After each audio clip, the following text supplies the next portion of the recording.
All right, so in this chapter, what we're going to be focusing on is deceptive communication, and where this chapter kind of diverges from a lot of the theme throughout the rest of the book, whereas the rest of the book and the rest of our chapters, and a lot of what we've learned this semester about interpersonal communication, is that interpersonal communication is a good thing. We focused a lot on how it builds relationships. We focused on the differences throughout cultures. We focused on the gender differences in communication. We've looked at communication in terms of how it socially constructs and creates our knowledge and understanding and informs our perspective of the world and how we express our identities and all these types of things. We've looked at how groups work together. We worked at how you perform in the organization or in the workplace through communication, through interpersonal communication. So a lot of what we focused on is how communication is a good thing, and how it can be used for good.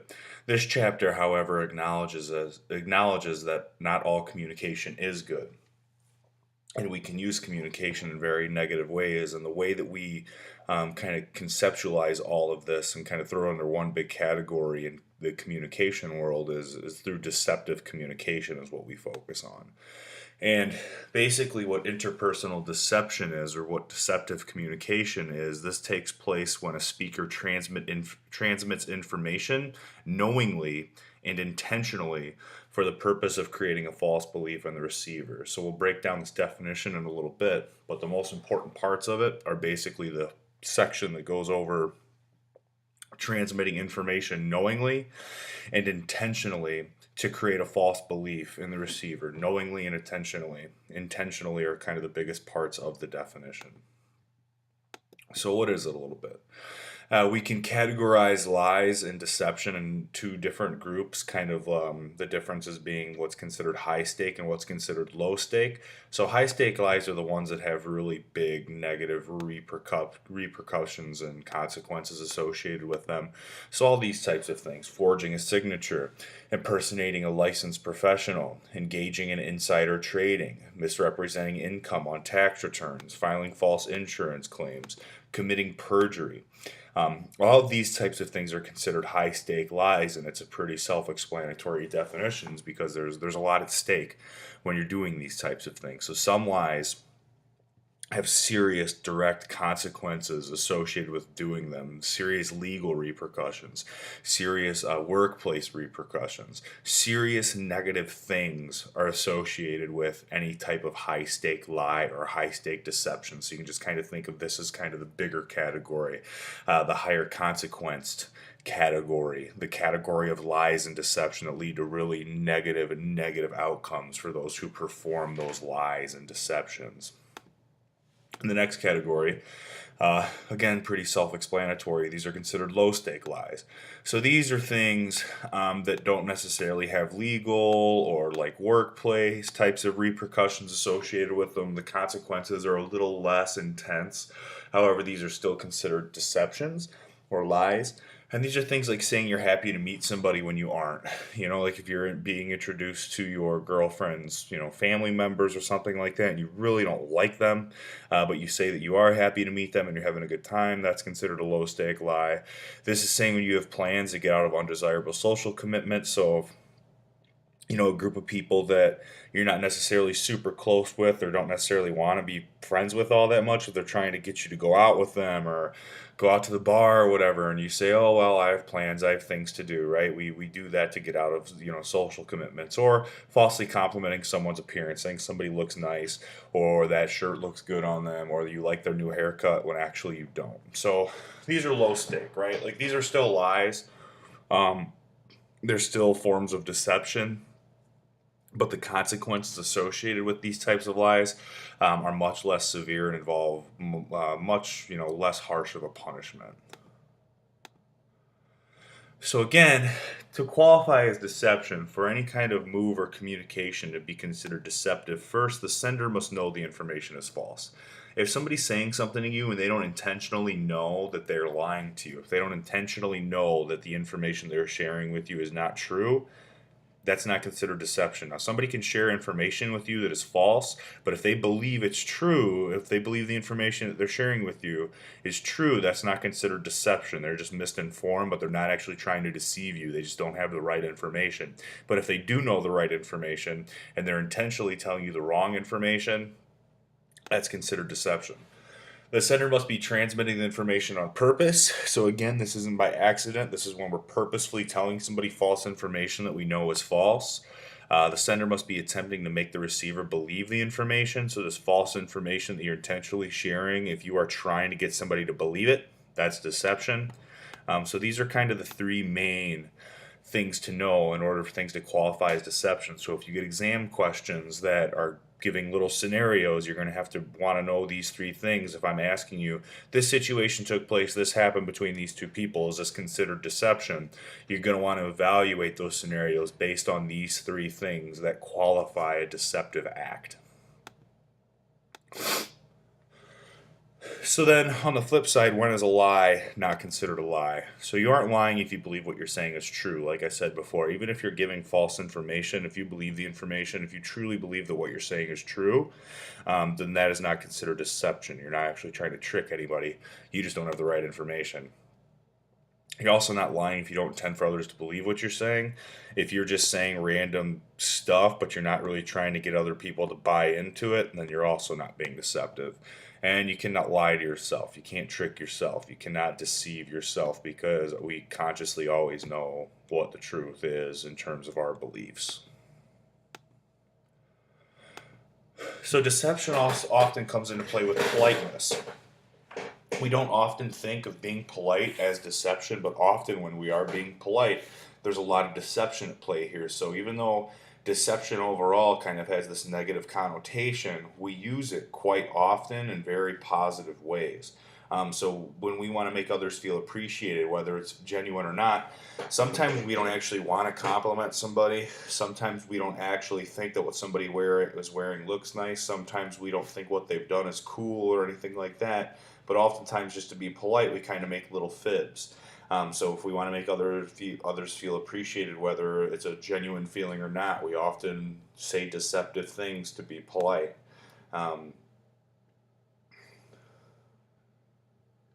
So if basically in these situations where we're lying or being deceptive to be polite, sometimes brutal honesty is kind of seen as rude or highly impolite. So sometimes we have to kind of be a little deceptive so we don't come across as rude. And there's a diversity of deceptive acts. There's a lot of reasons why people deceive and a lot of different ways in which people deceive. Sometimes we deceive to benefit the hearer. Sometimes we just say a little bit when we're talking with people. Sometimes we just say what people want to hear. Sometimes we do that just to benefit the hearer. Sometimes we do that to help them to get to know someone. We might lie a little bit or trick people into meeting each other or trick people into kind of liking each other sometimes. To protect their privacy, sometimes we kind of cover things up or don't really explain the whole truth in order to protect the privacy of the other person. We often deceive to avoid conflict. We'll tell little lies or little sometimes we leave information out. Sometimes we exaggerate things. Sometimes we do things to avoid conflict that are considered a little bit deceptive.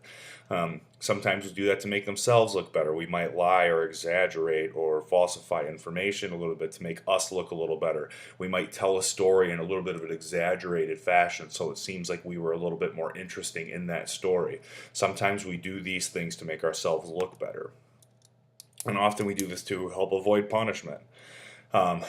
Whether it's us falsifying information to get us out of trouble, or if we know some information about somebody else and we want to avoid them getting in trouble, we'll often fib a little bit or deceive a little bit to help other people stay out of getting punished for doing something, and also to protect people from distress. Oftentimes in healthcare, for example, if the doctor kind of breaks some and gives you some information about a patient or a family member or something like that that might be really, really harsh, sometimes we fib a little bit or we deceive a little bit when we tell our grandpa or parents or whatever it is what the actual outcome is of the illness.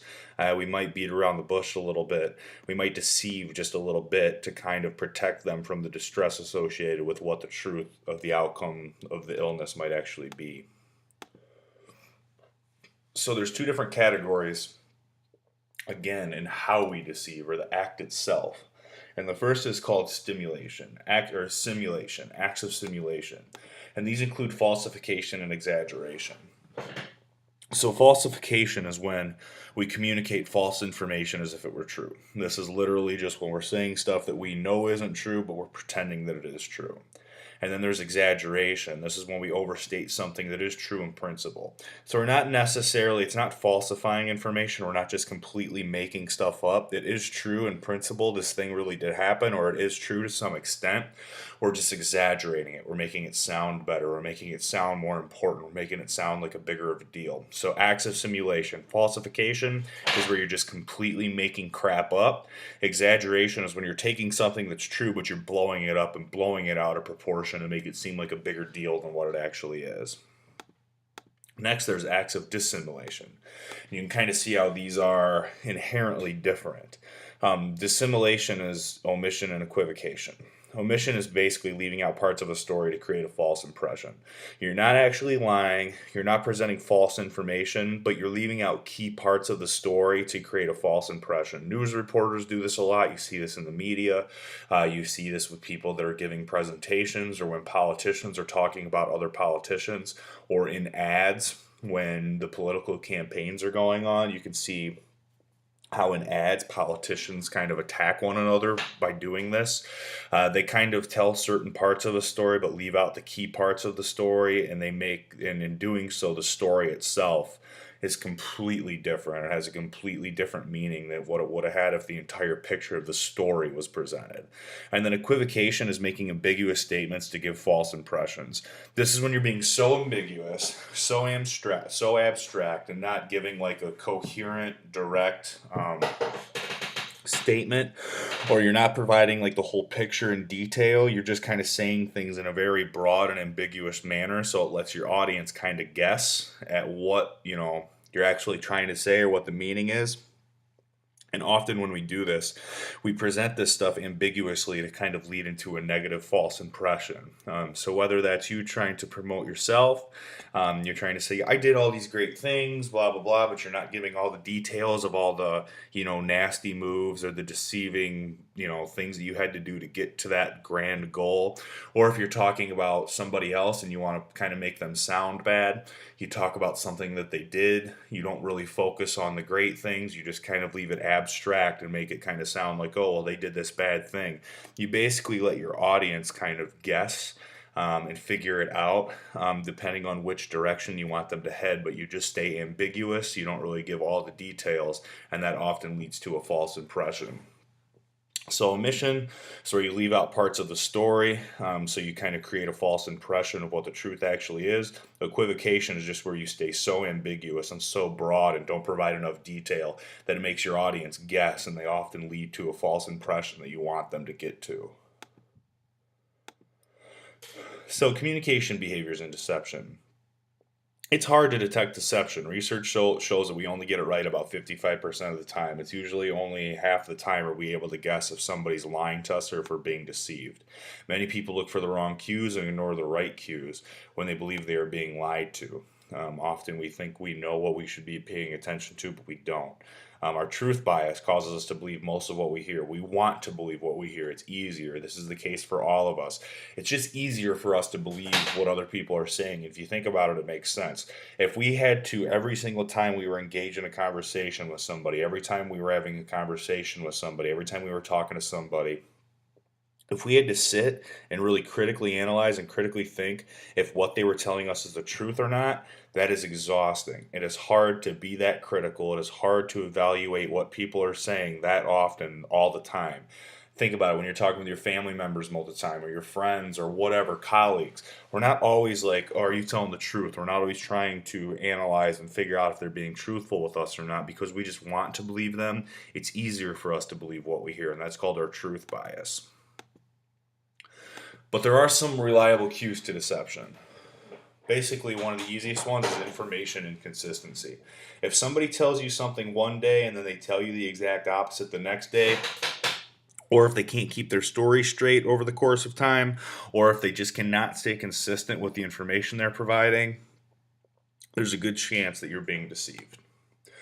Increased speech errors when people are lying or when they're being deceptive. They often screw up a lot more when they're talking. They mispronounce things.